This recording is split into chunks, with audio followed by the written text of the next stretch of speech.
नमस्कार प्रिय साधक, ऋषिवर्ष एआई के पवित्र स्थान पर ये हमारी पहली मुलाकात है। मैं इस भेंट को बहुत सावधानी से तैयार कर रहा हूँ। अगर इसमें कोई खामियां हैं तो मैं आपसे माफ़ी चाहता हूँ। हमारी यात्रा शुरू करने से पहले कृपया लाइक और सब्सक्राइब करके अपना समर्थन दिखाएं। अब चलिए शुरू करते हैं। भगवान विश्वकर्मा ने जब धरती का निर्माण किया तो उन्होंने अच्छाई के साथ साथ बुराई की भी रचना की, ताकि इस धरती पर अच्छाई और बुराई के बीच संतुलन बना रहे। और इसी बुराई से लड़ने के लिए और अच्छाई को बुराई से बचाने के लिए इस संसार के पालनहार भगवान विष्णु कई अवतारों में धरती पर अवतरित हुए। और हम भगवान विष्णु के 10 मुख्य अवतारों यानी दशावतार के बारे में जानेंगे।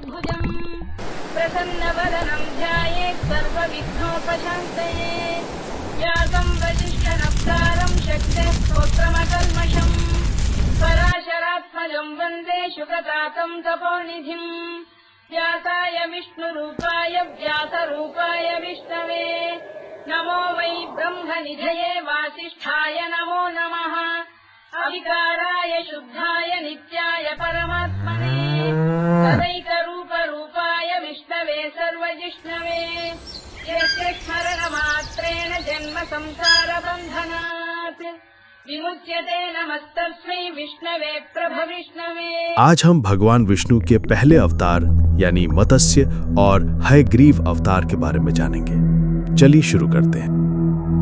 भारतीय राजवंश में एक राजा थे जो शांत और दयालु स्वभाव के थे। उनका नाम राजा मनु था। राजा मनु हर दिन की तरह सुबह सुबह स्नान करने और सूर्य देव को जल चढ़ाने के लिए समुद्र में गए। समुद्र में नहाते समय उनकी नज़र एक छोटी सी प्यारी मछली पर पड़ी, जिसकी आंखें नीली और त्वचा का रंग सोने के समान था। मछली ने राजा मनु से कहा, कृपया मुझे बचा लीजिए, मैं यहाँ सुरक्षित नहीं हूँ। यहाँ बहुत बड़ी मछलियाँ हैं जो मुझे छोटा समझकर खा जाएंगी। कृपया मुझे अपने साथ ले चलिए। राजा मनु दंग और हैरान रह गए। राजा मनु ने मछली के आंसू देखे और अपने दयालु हृदय से उन्होंने मछली को कमंडलू में रख लिया और महल में आते ही उन्होंने इस मछली को एक बड़े बर्तन में रख दिया।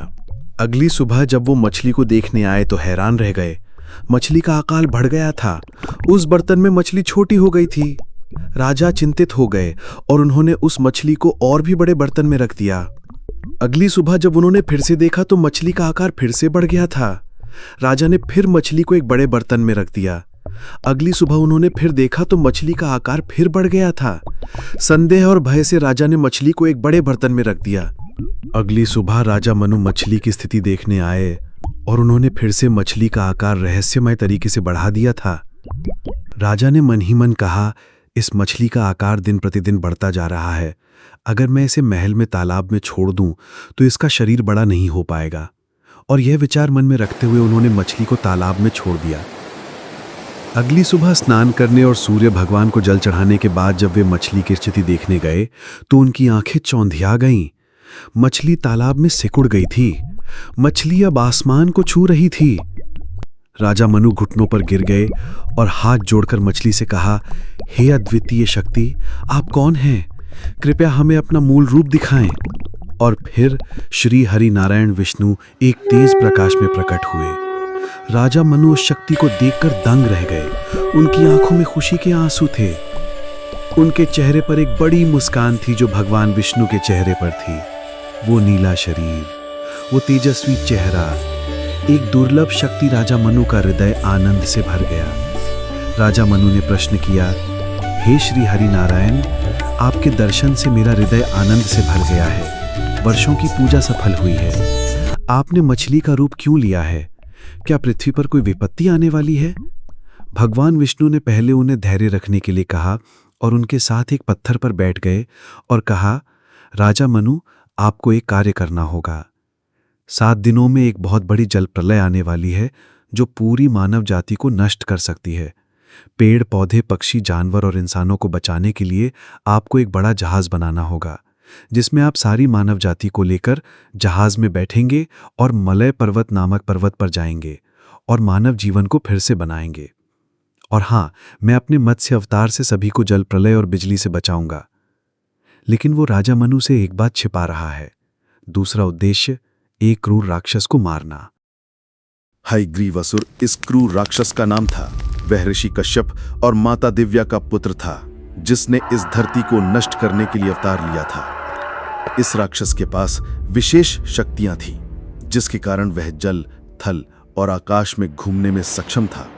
ये राक्षस चतुर और बुद्धिमान था और साथ ही बहुत ही दुष्टता की छाया भी था। पूर्णतः दुष्ट, तामस और राक्षसी शक्ति के साथ जन्म लेने के बाद भी वह जानता था कि अपने उद्देश्य की पूर्ति के लिए उसे देवी के तामसी माया रूप को प्रसन्न करना होगा और अधिक शक्ति प्राप्त करनी होगी। तभी वह भगवान विष्णु से युद्ध करने में सफल हो सकेगा। तब उसने देवी के तामसी माया रूप को प्रसन्न करने के लिए तपस्या शुरू कर दी। उसने ओम मंत्र का जाप करना शुरू कर दिया। वह 1000 वर्षों तक भूखा प्यासा रहा। 1000 वर्षों तक तपस्या करने के बाद देवी प्रसन्न हुई और उसके सामने प्रकट हुई। हयग्रीवासुर ने देवी के सामने प्रणाम किया। देवी ने उसे वरदान मांगने को कहा। हयग्रीवासुर ने अमृता का वरदान मांगा। देवी मना करते हुए कहा, इस धरती पर जिसने भी जन्म लिया है उसकी मृत्यु निश्चित है। मैं इस काल चक्र को नहीं तोड़ सकती, कुछ और मांग लो। हयग्रीवासुर ने बड़ी चतुराई से कहा, मैं ये वरदान चाहता हूं कि मेरी मृत्यु हयग्रीव के रूप में ही हो, ताकि मुझे कोई पराजित न कर सके। हयग्रीवासुर जानता था कि हयग्रीव कोई देवता नहीं है। देवी ने तथास्तु कहा और वरदान देकर वहां से अंतर्धान हो गई। ये वरदान पाकर हयग्रीवासुर निर्भय और शक्तिशाली हो गया।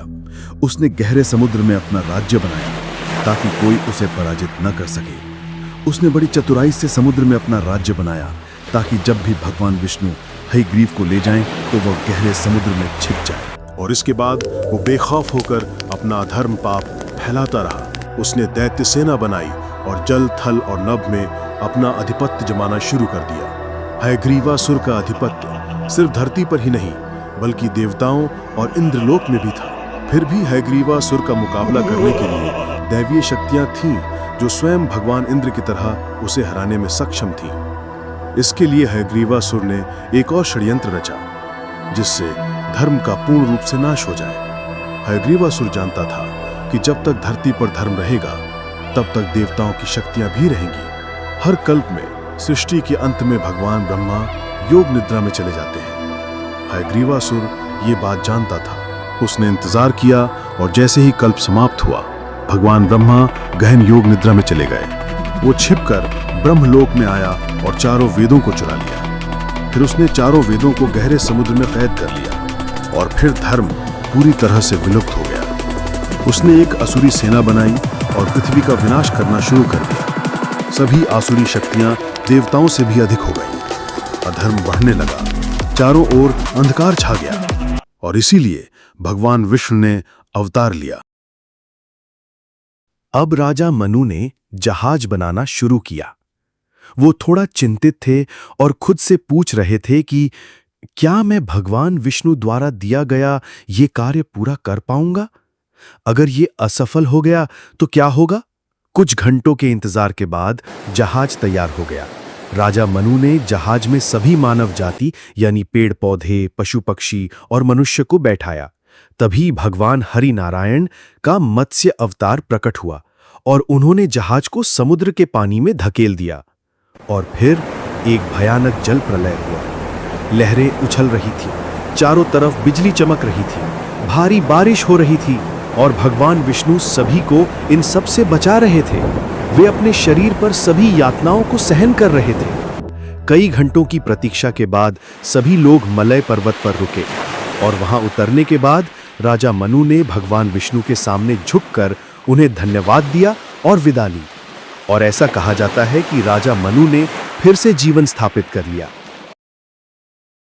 भगवान विष्णु के मत्स्य अवतार ने राजा मनु से विदा लेने के बाद वहां से कुछ दूरी पर हयग्रीवासुर का राज्य था जो उसने समुद्र में बनाया था। श्री हरि नारायण के मत्स्य अवतार ने हयग्रीवासुर के राज्य में प्रवेश किया। वहां उन्होंने हयग्रीवासुर की राक्षस सेना को देखा। वे निर्भय होकर खड़े थे। वे बहुत शक्तिशाली लग रहे थे। श्री हरिनारायण के मत्स्य अवतार ने राक्षस सेना को हरा दिया और हयग्रीवासुर के सामने आ गए। उन्होंने हयग्रीवासुर को गुमराह किया और उसे पानी से बाहर आने और जमीन पर लड़ने के लिए बुलाया। जब वे जमीन पर आए तो उन्होंने अपना अवतार मत्स्य अवतार से बदलकर हयग्रीव अवतार कर लिया ताकि वो हयग्रीवासुर का वध कर सकें। हयग्रीवासुर और भगवान विष्णु आमने सामने थे। दोनों के बीच भयंकर युद्ध हुआ। हयग्रीवासुर भगवान विष्णु के समान ही शक्तिशाली था। यह युद्ध कई दिनों तक चला। जैसे जैसे युद्ध आगे बढ़ने लगा, हयग्रीवासुर कमजोर पड़ने लगा और जैसे ही हयग्रीवासुर की ताकत खत्म हो गई, तब भगवान विष्णु ने हयग्रीवासुर को मार गिराया। फिर उन्होंने पुनः मत्स्य अवतार लिया, गहरे जल में गए जहां हयग्रीवासुर ने वेदों को कैद कर रखा था, वेदों को मुक्त कराया और भगवान ब्रह्मा को वापस दे दिया। और इस तरह से श्री हरि नारायण ने पुनः जीवन की स्थापना की और साथ ही धर्म की रक्षा भी की।